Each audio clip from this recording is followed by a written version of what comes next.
عزیزانو زموږ ګران وطن، زموږ د نیکهګانو وطن، زموږ ګران افغانستان نن د جبر لاندې دی. زموږ ملي سټیټ، زموږ تشخص، زموږ شناخت، زموږ غرور، زموږ هر څه تر پښه لاندې سوي دي. دا ته په دې ساده دغه کې به نه ګورو، هلته خبره د حکومت د نیولې نه وه، هلته خبره د ډاکټر اشرف غني د وتلو نه وه، هلته خبره ستا د ادارو وه، هلته خبره ستا د بند کمال خان د کجکي وه، هلته خبره ستا د وسایلو وه، هلته خبره ستا د ترقۍ وه، ستا د سیالۍ وه،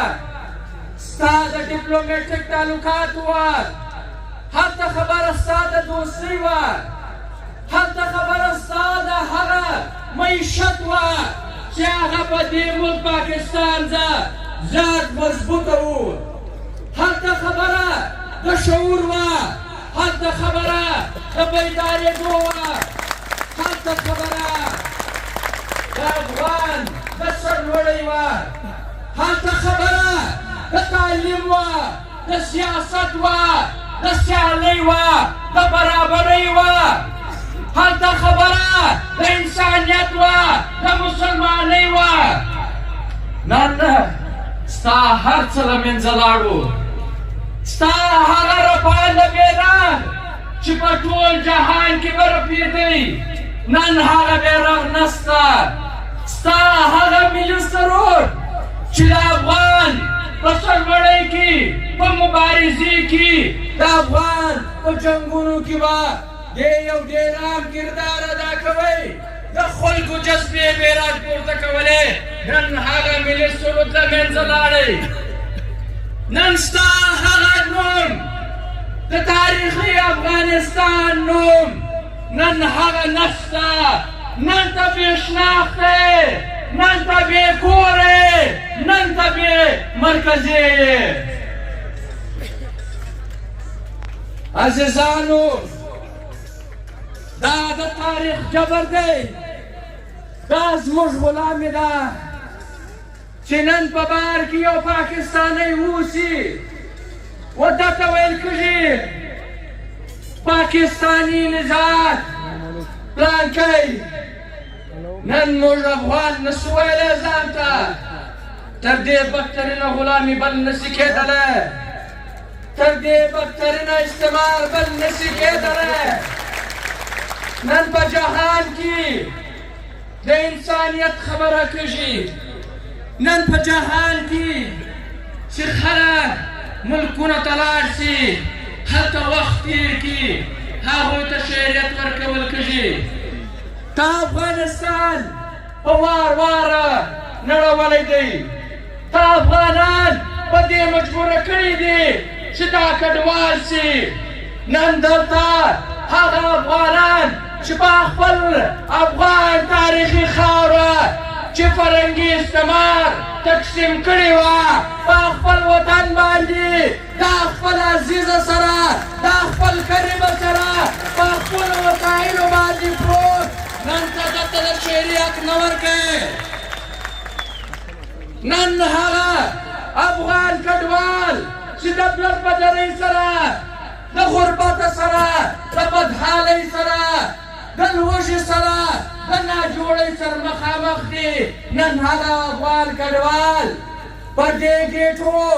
په دا د جبر لاین ډیورنډ کرښه باندې بې عزته کېږي، بدتیزې نقصل کېږي او د دې ملک په ښارونو کې په جیلونو کې ستا خوندې مندې سپین سرې سپین ږیرې شملوار دا په جیلونو کې دي. د دوی سره غیر انساني، غیر پښتني، غیر عیني داسې عملونه کېږي چې هغه د بیان وړ نه دي. په افغانستان باندې د پاکستان، ایران، روس، امریکا او د نړۍ نور ملکونه د ژغا اختیار لري او په پاکستان کې پراته په کروڑونو پښتانه دا به د افغانستان په حق کې ژغا نه کوي.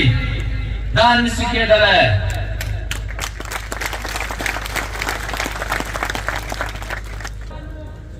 افغانستان زموږ پلارنی وطن دی، د ټول پښتون افغان مرکزه ده. دا نشي کېدلی چې په پاکستان کې پراته پښتانه د افغانستان څخه تعلق شي. عزیزانو، په افغانستان کې دا روان جنگ چې د 40 کاله جاري دی، دا د پنجاب د استعمار او د افغانانو په منځ کې دا جنگ دی. یو خوا ته د پنجاب استعماري قوتونه دا اراده لري چې دوی به افغانستان خپله 5مه صوبه ګرځوي، و بلې خوا ته افغانان د خپلې ازادۍ او د خپل استقلال جنګ کوي. عزیزانو، د ټول پښتون افغان او د پښتونخوا ملي عوامي پارټۍ دا ایمان دی چې په دې جنګ کې به د پنجاب غبرګ غاښونه وځي.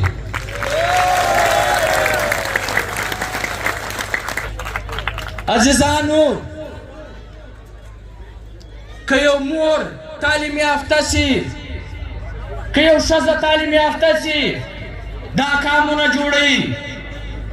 دا کام ته داسې بچیان ورکوي چې هغه به دا کام د ستړو خلاصوي، د بېعزتۍ به خلاصي، خپله خاوره به ازادوي. نو د دې په حواله باندې پښتونخوا ملي عوامي پارټۍ د دې په سختو الفاظو کې غندنه کوي چې په افغانستان کې د نجونو په لوړې زده کړو باندې پابندي موږ غندنه کوو او موږ و دنیا ته دا خبره کوو چې پښتون افغان یو علم دوسته قام دی. دا تعلیم خوښوي، دا خپل د زنانو لپاره تعلیم خوښوي او دوی ته به د تعلیم او د غږ د حق ورکوو کوي.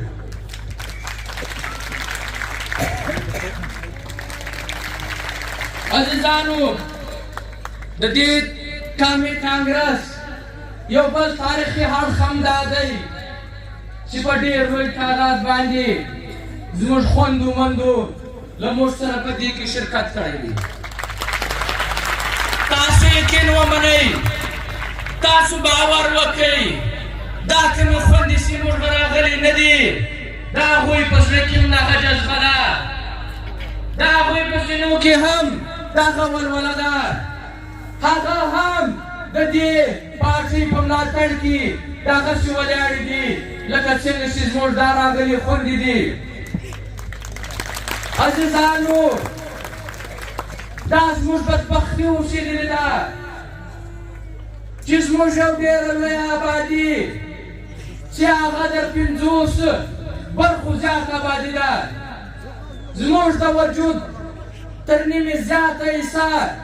دا شل اوسېدلې ده. دا وجود زموږ د خپلو میرمنو د حق نه ورکولو د وجې، که هغه د سیاسي حقو، که معاشي حقو، که کورني حقو، که هغه معاشرتي حقو د نه ورکولو د وجې زموږ دا نیم وجود، زموږ دا پښتون قومي تحریک دا نیمګړی وو. دا یوه نیمګړتیا موږ په دې وجې باندې زیاته بلو چې د دوی رول په تاریخ کې کاغه جنګي دی کاغه سیاسي دی کاغه زموږ د قام او د وطن د خدمت ښه دی هغه ډېر تاریخي اوسېدلی دی هغه رول نن بل بلکل پاته دی نو موږ خپلو خویندو ته دا خبره کړو چې ستاسو په ملګرتیا باندې د پښتونخوا ملي پارټۍ د دې مشرتابه په ملګرتیا باندې د دې کارکونانو په حمایت باندې په ملګرتیا باندې موږ تاسو ته دا باور درکوو چې په راروان وختونو کې ډېر زر به که 10,000 زموږ دا ځوانان دلته وو 10,000 به زموږ خویندې له موږ سره په قومي کانګرس کې او زموږ په سیاسي جدوجہد کې به دلته به له موږ سره ولاړ وي